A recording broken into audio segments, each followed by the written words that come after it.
Hello and welcome to this Checkmate in 2 chess puzzle from 1878. Black has the king, the queen, 3 pawns, the bishop and the knight. White has the king, pair of knights, 2 pawns, bishop, rook and the queen.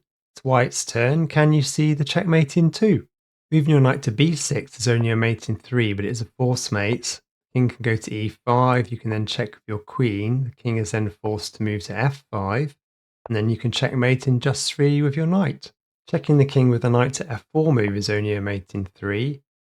Black can take back with the pawn, then you can move your other knight to b6, checking the king. King's forced to move to e5, and then you can mate in just 3 with the queen to h5 move. Moving your queen to d1 isn't a mate in 2 unless black does something like take the rook with the king, because then you can checkmate in 2 of your knight. Instead, black can block with their queen, and if you check with the rook, the king can't move, so the queen has to take the rook. Then you can checkmate just in 3 with the queen. Moving the queen to g3 is only a mate in 3 unless black takes the rook with their pawn, for example, because then you can move in with the queen for the mate in 2. But instead, black can move their queen over, and then you get the similar checkmate in 3 as last time, where the queen has to take your rook, and then you move in for just the mate in 3. Okay, let's have a look at the solution to this one. So pause the video if you need some more time.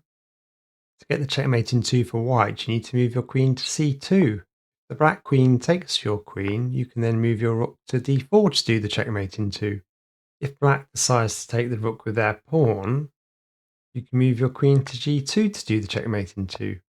If black takes your knight with their knight, you can move the queen to e4 to do the checkmate in 2.